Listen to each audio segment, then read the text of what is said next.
is from Yemen, Sana'a, Dr. Ahmed A. Saif. He did his PhD in Exeter, taught in Exeter as well, has written a book called Yemen, Politics and Society, has written research articles, and is now the Executive Director of Sheba Center for Strategic Studies in Sana'a, Yemen. Dr. Saif is going to speak to us on emerging trends in West Asia, regional and global implications. Dr. Saif. Thank you, Chairwoman. First, a special thank goes to IDSA for this for invitation and splendid gathering. Probably the Arab region is the least democratically changing region in the world till the beginning of year 2011, when I myself wrote an article calling the end of the exceptional democratizing Middle East. But now I must admit I was wrong. So we can't just simply say that Islamists are liberal, because Islamist, once he just delve into politics, that is religious. So, but it is by logic, when we say liberalism, it goes hand in hand with secularism, and these are prerequisite for genuine democracy. And this brings us to tune and refine the terminology, because of course I do agree with you that spring can be used as a generic term or metaphor, but again, when we call the revolution, the awakening, Arab Spring, Renaissance, etc., every single political term here has its own political connotation, but I would rather call or prefer using the transformation. And transformation, we have to bear in mind that it has a high potentiality of setbacks. So it is not linear ahead progress. It is a long process that might take decades, and during which that setback is very possible. So in the events of the Arab transformation, there are some features important that we have to bear in mind about the crucial and vocal role played by the Muslim Brotherhood. Of course, the characteristics of the events tells us that the Arab citizens have realized the significance of end of fear.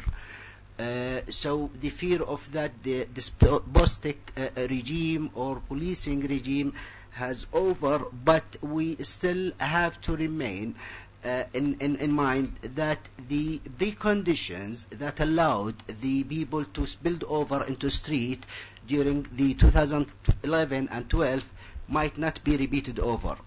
This one significant characteristic of the past event.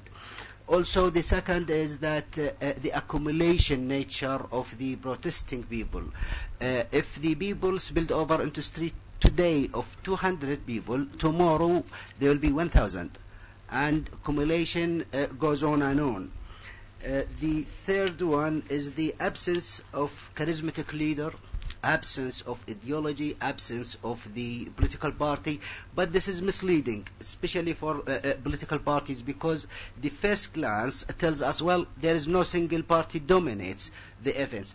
But very close scrutiny tells us that the Muslim Brotherhood, which is transnational political movement, dominates the Arab transformation, at least in Tunisia, Libya, Egypt, and Yemen, and somehow in Syria as well. There are some learned lessons. The first is that the socio-economic situation and reforms are extremely important, but the good governance far overweighted the socio-economic situation. So people were looking for dignity, for freedom, rather than to improve their life standard. Of course, this is required and demanded, but dignity comes first. The second is there is no, so far, Arab regime is immune up to date. So now even within Saudi Arabia, I must disagree with my colleague here. Probably it is in the queue, unless if the regime itself takes the initiative and reform itself before its public is spilled over into street. The Western states have always adopted very hypocritical and dubious approach in their call for democracies. Meanwhile, they are supported for decades the authoritarian regimes. Nonetheless, the events say that the stepping down of dictators does not necessarily mean democratic change is taking place. Now we are almost in deadlock in Yemen for the national dialogue, for the loopholes that the GCC initiatives has, and the national dialogue now about the level of representations. Also now what is happening in Egypt tells us is the same. For the external role played by different international and regional players, we can say the roots of the current Arab transformation can be traced back to 2002 with the MEPI, Middle East Initiative, Middle East, what they call it, Middle East, tell me. Partnership Initiative, Middle East Partnership Initiative, yeah. That during Colin Powell in 2002, and with it we can trace or track down that the supporting of civil societies selectively, okay, in order to train them. There is, if you are aware about the Academic of Change, that based in Qatar, and it has published guidance how to topple the regime, how to defeat the police forces, how to deal with the media, etc. So I'm not saying these are artificial, but the external hands are really visible and quite can be identified. The notable observation is the role played by Qatar, which emphasizes the profound shift in Qatari regional and foreign policy away from diplomatic to focus on direct intervention. Qatar led the intervention or encouraged the intervention in Libya, is doing the same actually in Syria. It led some parties against each other in Yemen. So there is inflated role played by Qatar. If the regime change, for my expectations that might be wrong, I'm expecting rising of fragmented powers in the region. First of all, the end of what we can call the pan-Arab regime. This started in 1979 by just neutralizing Egypt, signing the agreement with Israel. That's fine. But in 2003, also Iraq state has been dropped out from the balance. So now Syria is on the way to be dropped out, and Saudi Arabia is on the horizon. So the pan-Arab regime that we've known for the last 6 decades is about to disappear. What is expected actually to replace this?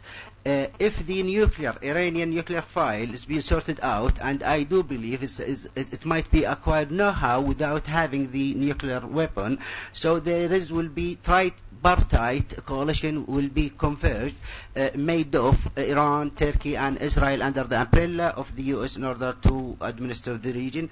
This is probably fantasy, but this is very possible, by the way. Allow me to say the fragmented powers, and forgive me using this term, sushi. Sushi Sunna Shi'i, this is, instead of being Arab-Israeli conflict, it will be Arab-Persian conflict based on sectarian division, Sunni Shi'i. And now we are witnessing so many indicators that emphasize such division.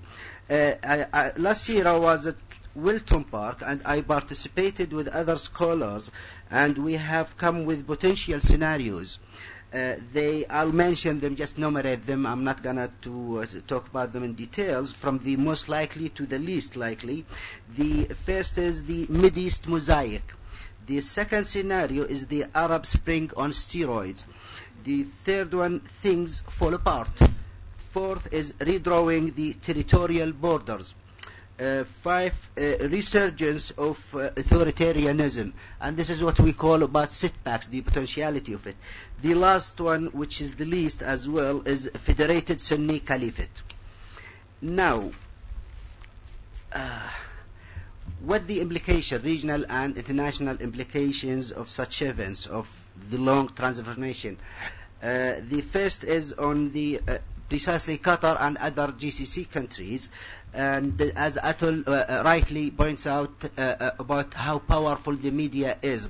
Qatar capitalized on Al Jazeera TV, which is the Arab CNN, in order to destabilize certain regimes. But what the benefit of Qatar? I'm always wondering, actually, if one can answer me, what the interest of Qatar being intervene everywhere in disproportionate to its size and weight. The GCC, of course, have all interest to stabilize Syria, to stabilize Egypt and Yemen as well. And that's why GCC has fully supported the GCC initiative in Yemen. But Qatar has withdrawn from this initiative. So the implication will be tremendous in the region, especially on the GCC, knowing that there are about 17 million expats are living in GCC. 6 of them are Indians.